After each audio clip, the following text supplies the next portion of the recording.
As Meghan Markle doesn't seem to know, in showbiz, timing is everything.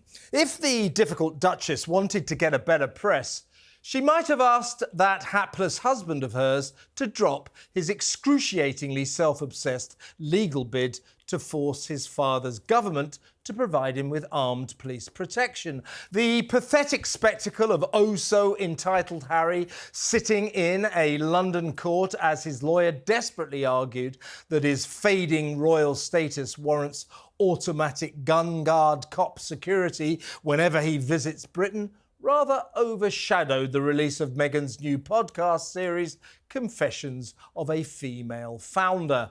No doubt about it, Harry's embarrassingly egocentric lawsuit deflected attention away from his wife's latest attempt to prove she's an entertaining interviewer, which epically failed because she so isn't. In fact, she couldn't interview her way out of a paper bag. Throughout this rambling mutual appreciation smugfest with billionaire dating site tycoon Whitney Wolfe Herd, you wonder whether Meghan is listening to a word her accomplished, if somewhat fawning guest says.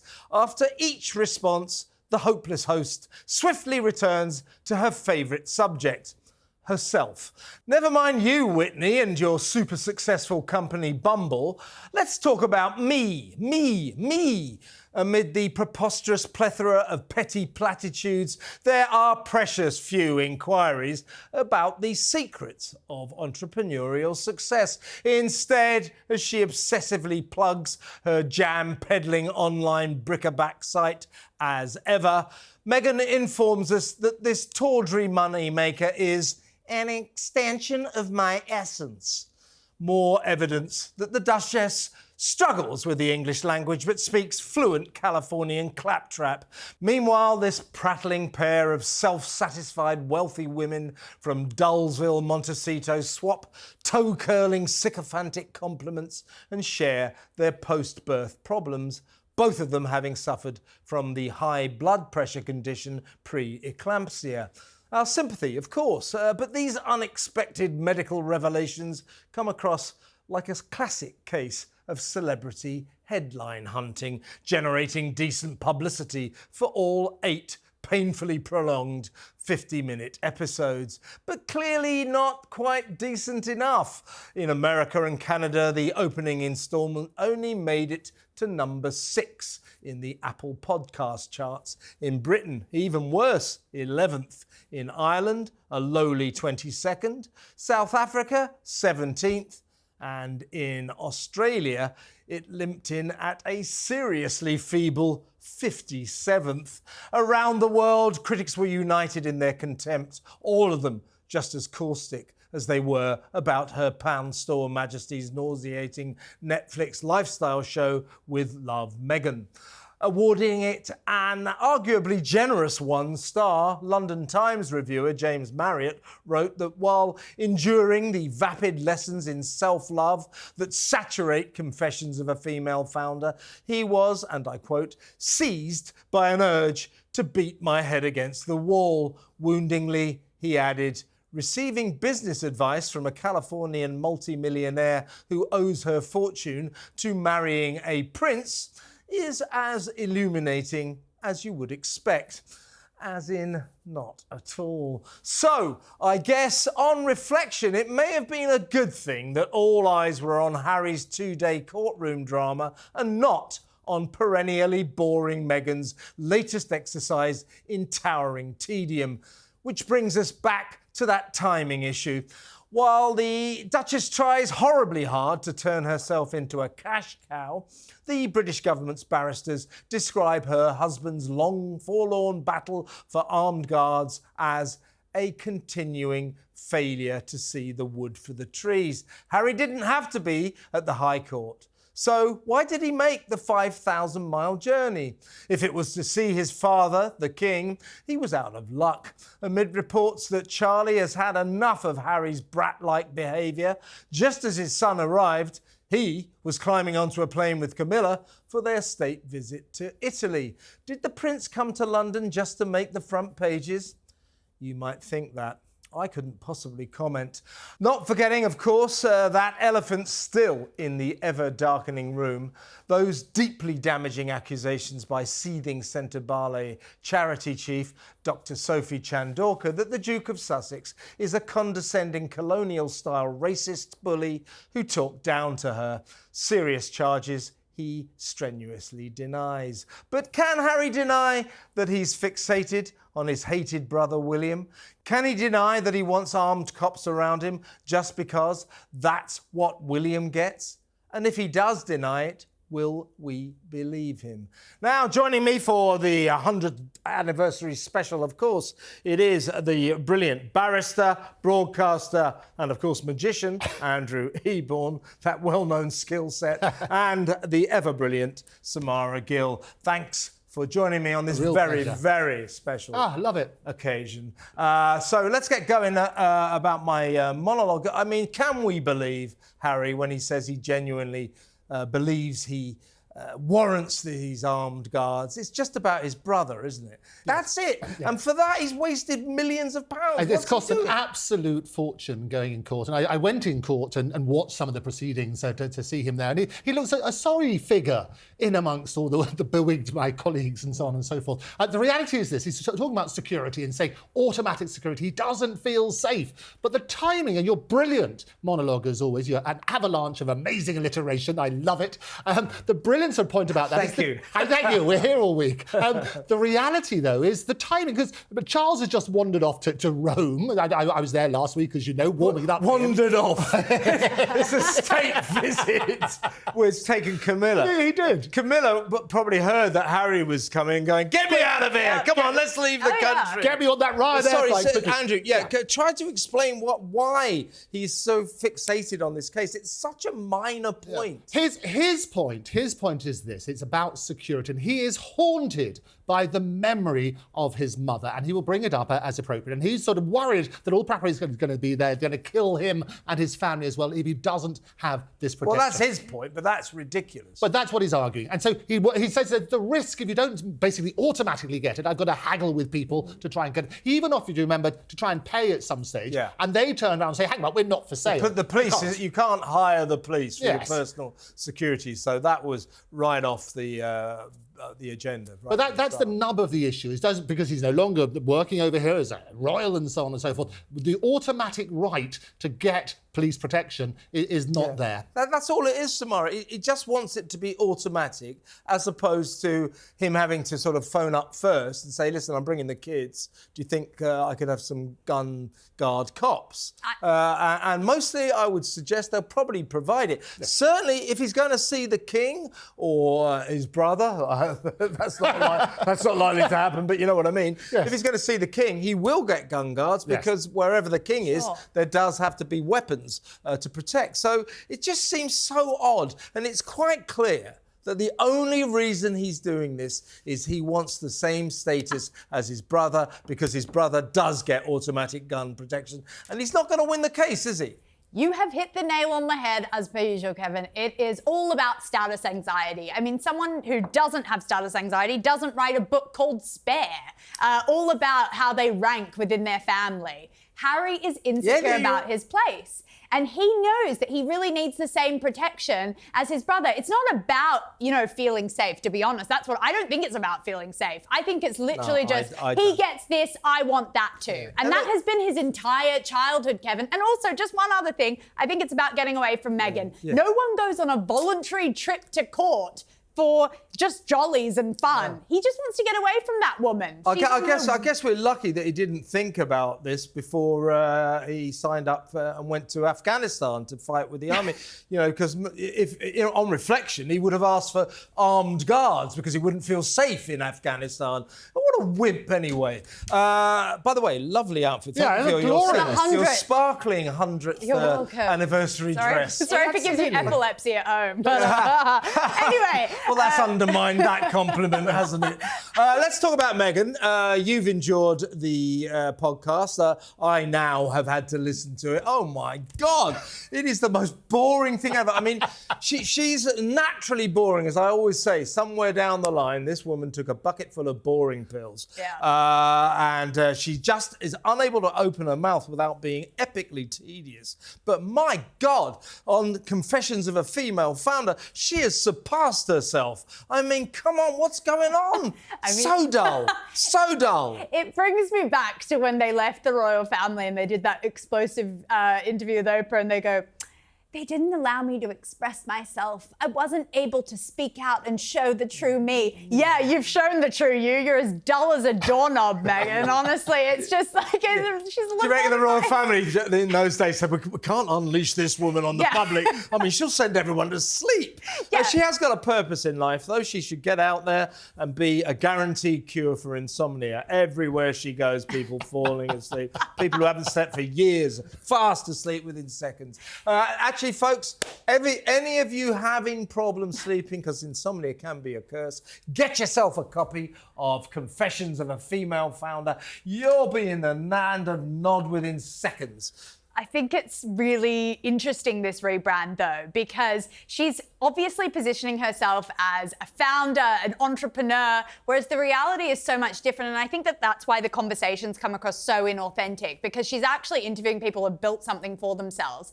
And then she's comparing her tacky little jam brand to all these people who have built billion-dollar empires. And the only reason she's sold a couple of pots of jam is obviously because of who she married. So the whole thing just kind of crumbles. And I think that's at the heart of why this podcast has failed. Yeah. I mean, 57 in your country, in Australia. Amazing. How no, that's even behind 50. your But I mean, podcast. Andrew, 6 in America and Canada. That's pretty bad. 11th here, 17th, I think, in Ireland. Oh, no, in South Africa. 22nd in Ireland. These are bad numbers for an opening terrible salvo. numbers. And what's also terrible, every day there's more devastating news for Meghan, whether her jam is not really jam, the sue for Trade Descriptions Act, it's a spread. You work on that sort of basis, not enough fruit in it. All of this sort of stuff, you're working on that sort of principle. So she's not, in terms of your great monologue, as say at the beginning, saying it's not about the interviewers, it's all about me. Yeah. You've done this, well, I've done 10 times as much as that. That is what stuck out the most, is the way that she's a terrible interviewer, and she makes it all about herself. Tell me how much you love me. Yeah,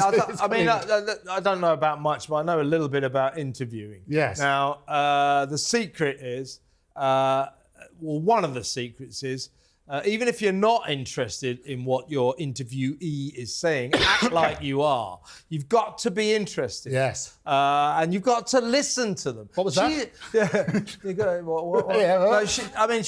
She's clearly not listening to a word that Whitney Wolfe Herd says, Samara. Yeah, I mean, the conversation more reminded me of a conversation between girlfriends, and she even noted that at the end of the podcast. She was like, oh, I had all these notes in front of me that her probably 19 producers had slaved away at, and she said that she hadn't looked at one. And that's because, first of all, she is a megalomaniacal person who actually will not look at anything that's provided that she didn't put her finger on. Megalomaniac. Yeah. See, very good. Very nice. But Just thought of that. Yeah. Hey. Well, I'm surprised it's taken, 100 to get. That's perfect. Yeah. It's taken me 100 episodes to get to Megalomaniac. I think it's perfect. It's been worth the wait, though, hasn't it? Come on. Yeah, but it comes across so strongly in this podcast because I've learned nothing about Whitney Wolfe Herd. Did you? Did you learn basically anything about I love the name, though. Whitney Wolfe Herd. What a great name. If you wanted to come back as anybody, you would. It is a great name, but they're Montecito neighbours. By the way, have either of you ever been to Montecito? I haven't. Have you? Yes. What's it like? Many times. It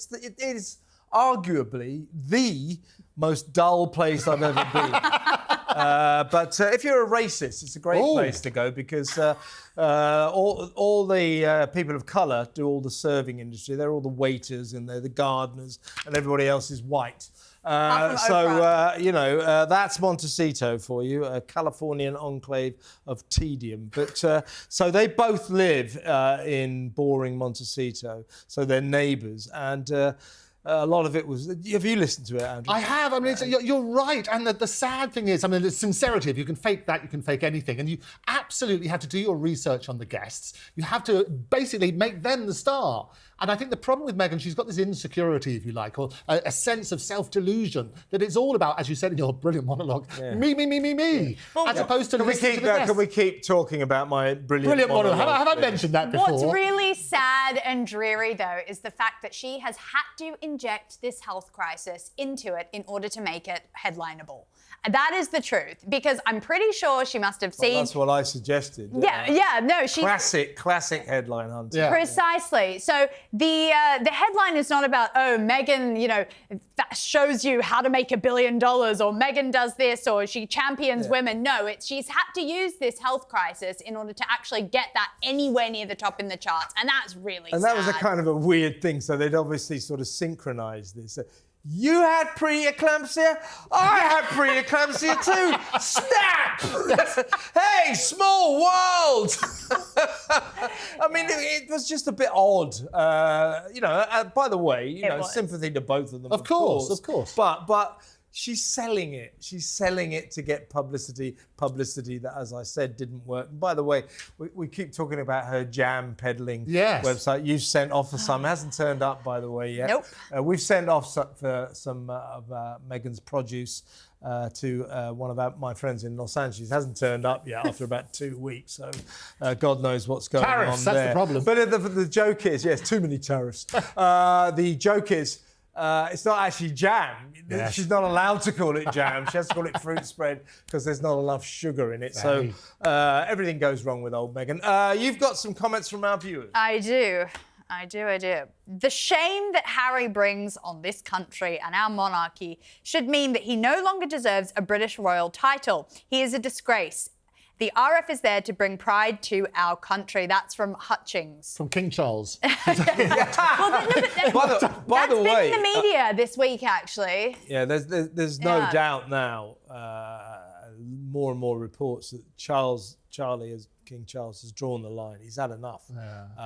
And as everybody said, the thing is, when Harry came in, it was just, they didn't have time to meet up. Yes. Well, as everyone said, he could have come in 2 days earlier, a day earlier to see the King. Yeah. King was getting cancer treatment the day before he went, but he could have come 2 days earlier. Absolutely. He could have, what's happened here, pure speculation, but very well-informed speculation.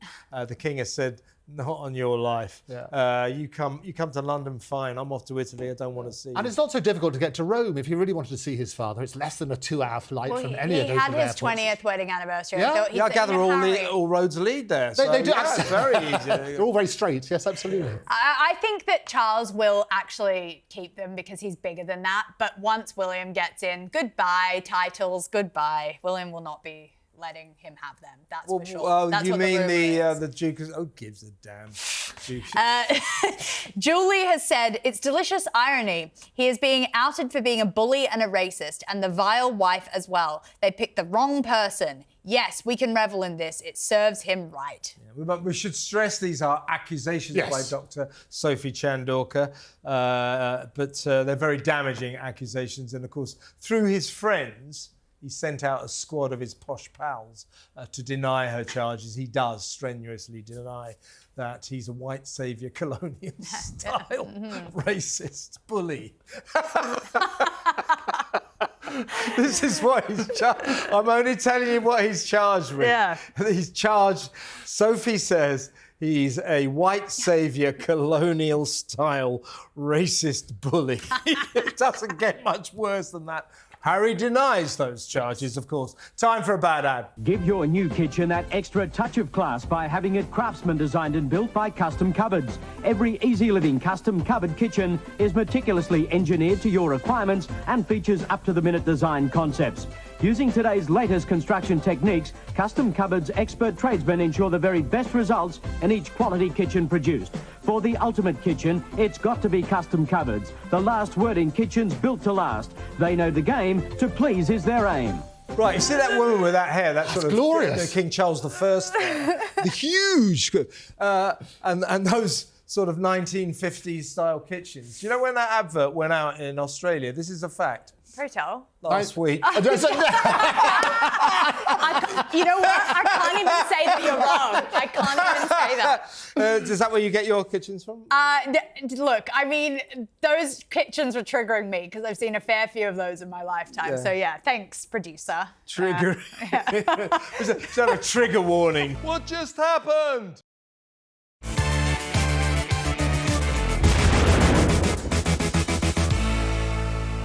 He's mad as hell. It's Kevin O'Sullivan. Wait, what are you doing? You reading the paper or something? Well, I'll tell you what, they always say, if you don't read the newspaper, you're ill-informed, and if you read the newspaper, you're misinformed. But I thought, being the 100th, and we've got our two poster boys here, this is the illusion. I tell you, it is an illusion. It's the illusion of the ripped newspaper. And I say it's an illusion because I never really rip the paper. And this is what we do, over here like this. Hold on to that, Samara. There you go, over here like this. Give it a little bit of a rip yourself as well. There you go. A little bit of a rip. And what we do, we can push them all together. There we go. Put it over here like this. Okay. And the reason it's the rich, over here like this, give it a little blow. Plays no part of the trick, but I enjoy it. I thank you. It's completely restored. Look at that. 1, 2, 3, over there, like that. That's amazing. I thank you. We're here all week. Wow, wow, wow. How the hell did you do that? I did it brilliantly. That's incredible. Thank you. Yeah, we thought we would go through some of the high points, if they are indeed high points, of the past 100 episodes. So, first of all, let's have a look at me getting attacked by a milkshake. Oi! Come back here, you banana bastard! Come back here, you banana bastard. That was, of course, our recreation of Nigel Farage, Yes. the Reform politician, where he was on the campaign trail over here in Britain, and he did genuinely get a milkshake thrown in his face. So we thought we'd recreate it, and it got 4.5 million views. 4.5 million? 4.5 million Yeah, in like a views. day. So never let it be said that I'm not a very, very serious journalist. And here's another. There's more evidence that I am a journalist of some standing. Here's me covering the very important issue of Meghan Markle.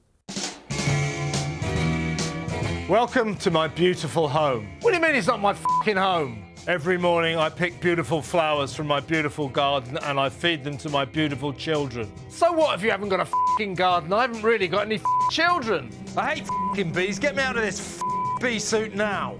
I've always loved taking something pretty ordinary and elevating it. You know, like my husband. It's so funny that people keep calling me Meghan Markle because it's Meghan Sussex now. It's Meghan f***ing Sussex. Meghan f***ing Sussex. Meghan f***ing Sussex. That was brilliant. That was Chuck Thomas, our producer's idea, as was the milkshake, actually. Yeah. What would we do without Chuck? Well, we'd produce a much better show. No, thank you, Chuck. Great stuff, mate. Now, Andrew has, of course, replaced, many of you will remember, Simon London, our resident village idiot who had Trump derangement syndrome. He will come back at some point, still, no doubt, demonstrating his serious, worrying case of Trump derangement syndrome. But here he is. His political crystal ball was on the money, though. You can't criticise him for that. Here he goes. I just told you he is ahead in 5 of the swing states. No, he's not. If he stays, he is. He isn't. He is. He's if he not. stays in that position, he wins. Okay, first things first. You might want He's to gonna win. You can manifest it all you want, but he's not ahead. A second thing. Where you got he's not ahead in the swing states. You just made that up. She's you ahead. just made that up. Look, you can't. Ask the producer. Ask the producer. Tell him to tell you down your ear, and you can Google it now. He's ahead in 6 states. What was I doing handing you that gift? Listen, she is. I know. I can't believe I was that stupid. She's an empty vessel. It doesn't matter. The Democrats have decided to adopt Operation Let Them Speak, and Trump and Vance are idiots. Yeah, we should have got Simon back for that. I think we won that. Is there. By the way, you may have noticed that was in a different studio because this one was being decorated or something. And so we're sitting there. So I like the way I was going like this. Well, Simon, you know, there's 6 states. 6 states. They're ahead in 6 states. I mean, you know that expression, wind your neck in? Yeah. I obviously kind of took it literally. Oh my God, this next one. Well, this was from a while ago, one of our big mistakes. This went viral. There's someone over here in Britain. Brits are only too well aware of her existence. Unfortunately, she does exist. Her name is Narinder Kaur. She was on Big Brother, and she now thinks she's some kind of political commentator. She's somewhat hampered by the fact she doesn't know anything at all. But here she is talking about our royal family. Give me another one. There's not one person of colour in the royal family. Give me another one. Not one person. Give me another example. They had one woman of colour. You don't get the answer. They had one woman of colour in the royal family, and guess what they did? Boom! Pushed her under the bus. You can get lost. Sling your hook. We don't want someone of colour here. And they wanted just a white royal family. Why? They had a black person in the royal family. What goes on in your mind? That goes on in my mind, because that's the truth of it. What goes on they in your had mind? a person of colour in the royal family, and they decided to push her aside. And guess what? Talking to the protection, why shouldn't he get protection? So when he let me comes to ask this you country? this then. He's the son of the king. What goes on in your mind? I mean, what indeed does go on in Narinder's mind? But that went viral as well. And back to Simon London's Trump derangement syndrome. Here he is comparing the future, as he was then, American president to Adolf Hitler. Take it away, Simon. When did he say, what are we going to do about this Jewish problem? When did No, he I'm say saying Hitler said that. Trump said... you're likening Trump him said... Oh, come Trump on, said, shut up. we're not going to have any... Shut up. I'm going to have Just a shut Muslim up, ban. Simon. I'm going to have a Muslim ban. This is madness. That is banning a religion. You're mad. That is banning... You're mad. That is You're banning mad a religion. with Trump derangement syndrome. You're mad with it. I need to pull you out of Trump's backside. With Trump derangement You syndrome. love What Trump. on earth? You're so talking far... absolute crap. You're so far up his backside. All I can see is your shoes. Samara, shut up. Let the lady speak. No, Simon, honestly... I know you don't like women speaking. Yeah, you like to talk over exactly. them. I mean, look, I think... Thank you, Kevin. I love women speaking, just not you. Let me speak. Unbelievable, or believable. Crap. We'll get him back soon to take the piss out of him again. Here's Narinder again defending Prince Harry. She loves Prince Harry. She doesn't like the royal. Loves, like most idiots. All idiots like Harry and Meghan. People, sentient, intelligent individuals do not. So here's Narinder on Prince Harry. Who threw out Prince Harry's claim of phone hacking? It was because it was too No, long. who threw it out? It was too Why? long. Why? Because times had lapsed. No. It was too late. And why did Harry say the time lapsed? Because he had his reasons. And the fact is, he's going to have his day in court. No, it was because of the secret pact that the judge said was a load of rubbish. He didn't say it was a load of rubbish. They just didn't have enough. You haven't even read about the damn story. Yes, we have. Everybody's read about the story. You've got to read about the story. You're ignoring the... You're ignoring the facts. You're reading the bits you want to read. This is ridiculous. Kevin, you're reading the bits you want to read. Hello, Peter. What's Peter, you can laugh all you like. I am laughing because you're living in a fantasy world. That's Pete Barnes there, obviously Narinder. I like these clips. It's just me going, shut up! It's actually, this show is just a sort of showcasing my fury, isn't it? Mr. Angry strikes again. Now, another voice from the past, my friend JJ Anasiobi.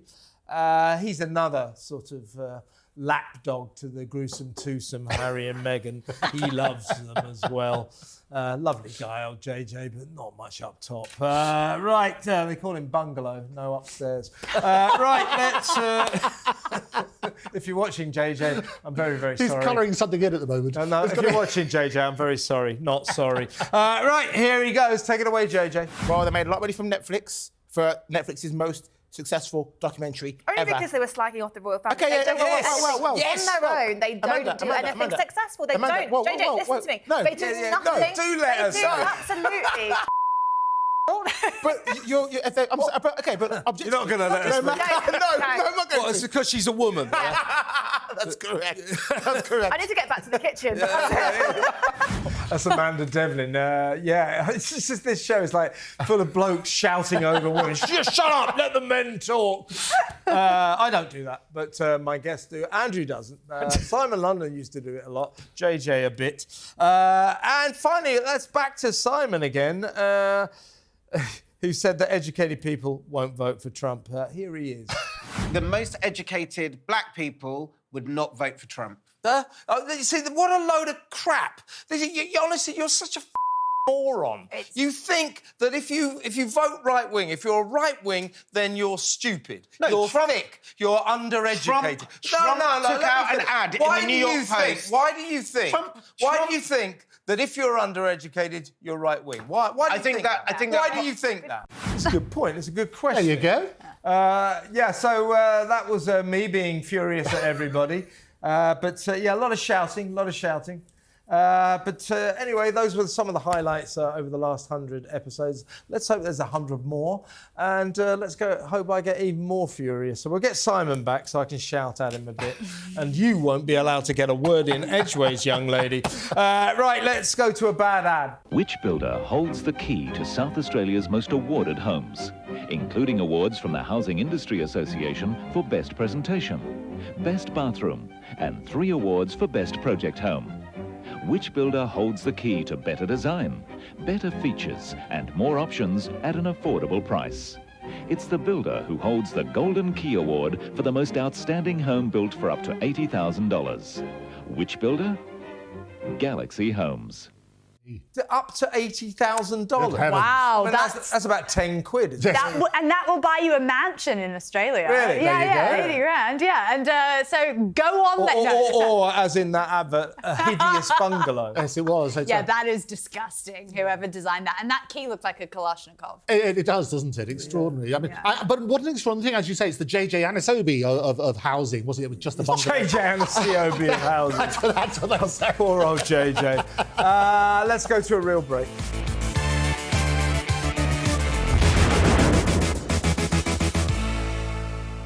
What just happened?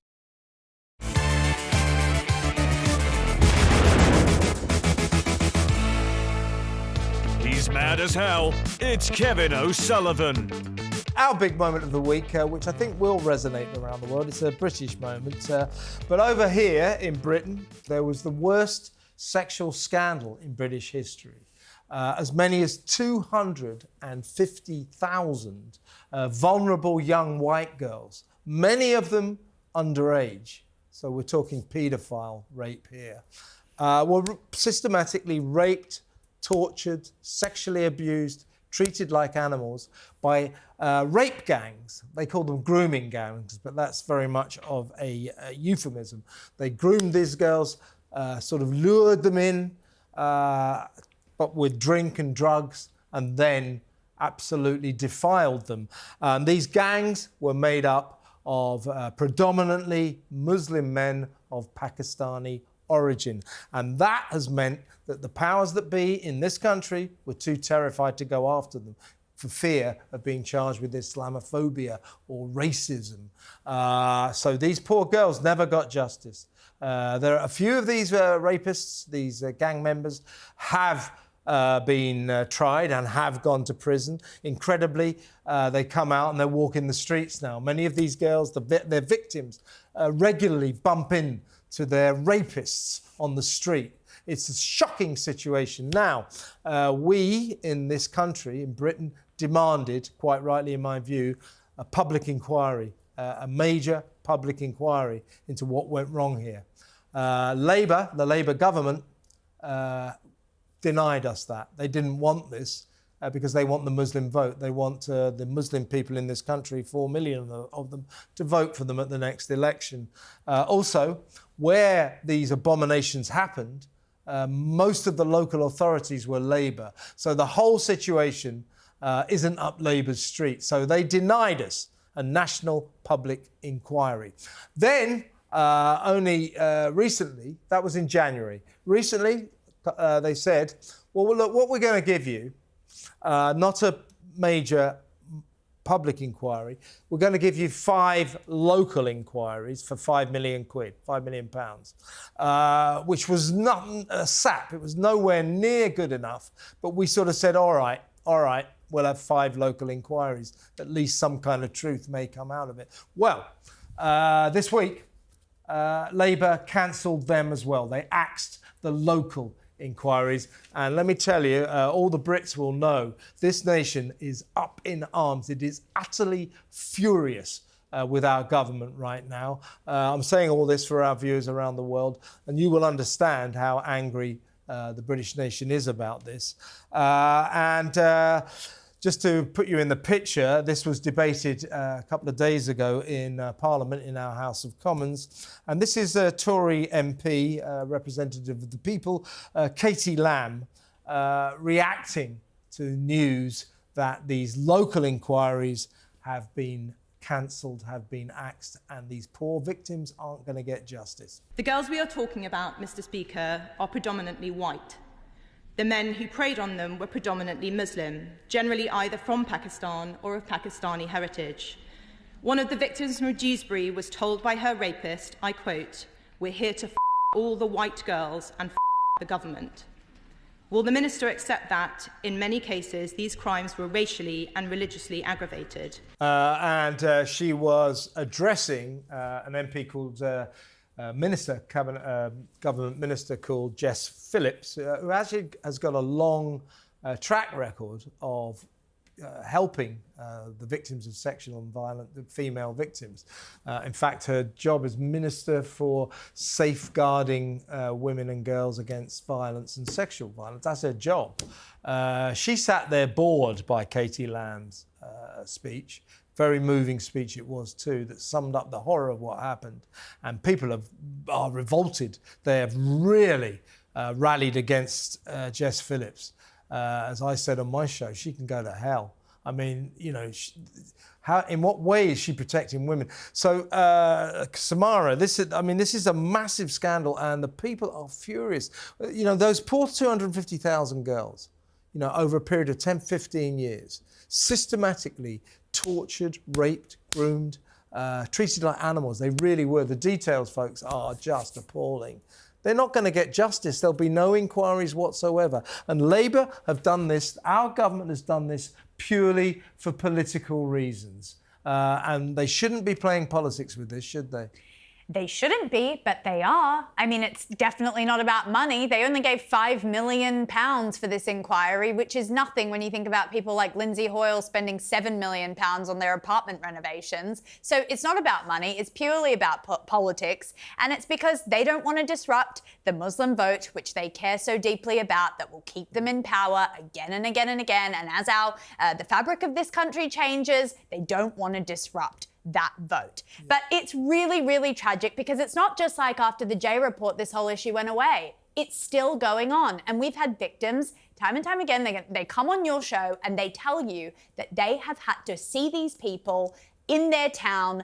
They've had to face with their rapist because there is no inquiry, nothing has been done, and very few people have been put behind bars because of this. Yeah. It is a scandal, Kevin. It certainly is. The horror upon horror. These poor little girls. And what would happen is that they would single them out. It was very systematic. They would find the little girls who were on their own or were bullied at school or a bit of tearaways. They say, you want a drink? You know, you want to smoke a joint and you want some pills? And they would lure them in. And, you know, last night on my show, The Political Asylum, Monday to Friday on Talk, 7 till 10 p.m. I highly recommend it. But last night, on my show, we had a victim called Elizabeth, and she said that they lured her in because she was being bullied at school, gave her drink and drugs, and locked her in an apartment for 10 weeks, where she said she was treated like an animal. Let's chained up. You wouldn't believe it. Now, these girls constantly said to their teachers, to the local Elizabeth authorities. called the police 200 times. Yeah, they constantly complained to the police. They constantly tried to say, look, we're getting raped, we're getting sexually abused, and they were ignored. And the reason the police and the teachers and the social workers and the local councillors ignored these kids is because if they went for the Muslim grooming gangs, the rape gangs, they were terrified of the spectre of Islamophobia, that they would be accused of racism. And shame on them, Andrew. Absolute shame on them. It's absolutely abhorrent. And hearing those harrowing reports from individual victims, people get numb to these statistics. When you actually get a victim talking about the experience, it's absolutely appalling. And I always say sunlight's the best disinfectant. Why anybody would resist having a full inquiry is beyond us. What have they got to hide? The other thing that should happen, it's not about all Muslims, obviously. We want the top Muslims in the country to come out and say it's deplorable and to demand an inquiry and work on that sort of basis. That's the way we should get things done. And it's also interesting that Rupert Lowe has done this sort of crowdfunding thing to try and get the public behind him. The public in the UK are outraged by this. They're outraged, as you say, that politicians are dodging the bullet and not addressing this head on. Yeah, and I should say, when we talk about the £5 million that the government had set aside for these 5 local inquiries, as Samara said, peanuts. Yeah. You should remember, like America, like Australia, this country was gripped by madness during the alleged COVID crisis, where we locked everybody down and all that. So we're now having an inquiry into the COVID crisis. That inquiry, that's a public inquiry, fully government sanctioned, of course. That's costing £300,000 every single day. It's been going on for what now, a year and a half or something? Crazy, absolutely crazy. £300,000. So in 2 days they soar over £500,000. So what is that, like for £2 million a week? Yeah. And the point is this as well, Kevin, whatever happens, you turn around, they make some recommendations, it all gets kicked into the long grass for years and years and years. They all say lessons will be learned. Well, they're never learned, are they? We have the same issues time and time again. Yeah, well, we have too many public inquiries in this country. It's a way for politicians to stick the can into the long grass and kick it down the road. And if you ask them any questions about embarrassing topics, they'll always go, oh, well, it's been inappropriate of me to speak before the end of the inquiry reaches its conclusions and all that. So we have too many. And the COVID inquiry is a waste of space. Yeah. They won't even discuss whether or not lockdowns worked. They just say they want to know whether or not they were locked down early enough or hard enough. If anybody's interested, lockdowns didn't work. But that one trundles on. But we deserve, that one can go to hell. That's a waste of space. But we deserve an inquiry into the rape gang scandal, the worst sexual scandal in the history of this country. 250,000 vulnerable young white girls, many of them underage, systematically raped, tortured, treated like animals by Muslim men of Pakistani origin, rape gangs. This is a scandal on an epic scale, folks. Let's go to break.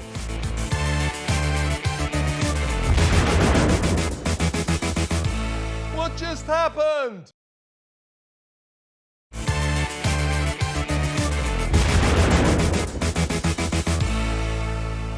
He's mad as hell. It's Kevin O'Sullivan. Welcome back, part 4 of the centenary special of What Just Happened. Now, it hardly seems right now that we're celebrating our 100th birthday that there should be complaints, but there always are complaints. So thank you once again for all the messages you send us, thousands of them, some of them complimentary, many of them not. But we'll sift through a few of them now. First up, ladies first, Andrew. Hi, thank you. MLL44 says, love your show from San Diego. I learn, I laugh, the perfect combo. Excellent. Thank you very much. Thank you very much. San Diego, lovely town, lovely town. Been there a lot. Samara. Mary Watt says, hey Kev, I'm an Aussie teacher who watches your show daily. I'm firmly on the right. Not all teachers are lefties. No, I don't believe they are. I'll tell you what I think about teachers and various social workers. Among those folds, you find quite a few right-wing people, but they're terrified of expressing their opinions. Yeah. Because you know what the left are like, bunch of tyrants who'll cancel you if they don't like your opinions. So I won't be around for too much longer. Go on, Andrew. Deborah, 592746, because there are lots of those. Kevin, I wish you would let Samara tell us what is good about a police state. Let her speak. Oh, yeah. She's the plus side of a police state. You were about to... You never did quite tell us what's so great about it, or the upsides of a police All I'll state. say is that when I was living in a police state...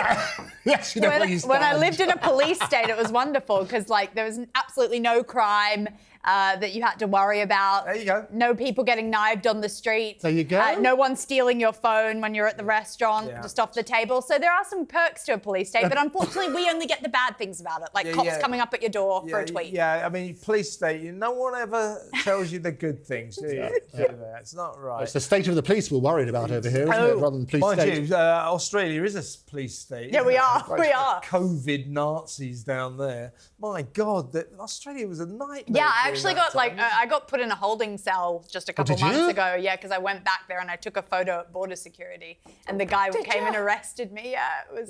So I was like, "Oh, welcome back." Did you tell him you loved a police state? Is that no, I told him. But I love police state. Exactly. I told him to go anyway. An Australian phrase. Andrew. We have Kevin. Love how you say what I was thinking. Thank you. Love you tons. And this That's is, you, but that's me. It's Sharon. Sharon 7413. Shazza.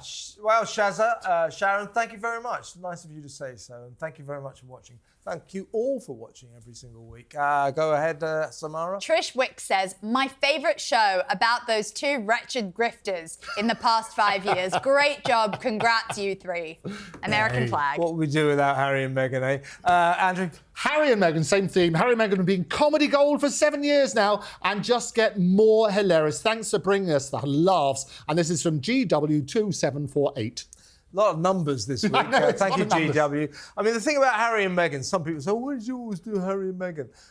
As I always say, I'm really genuinely, I couldn't really care less about them, but I do find them interesting. And I think a lot of other people do. Journalistically, they're a great story. It's as simple as that.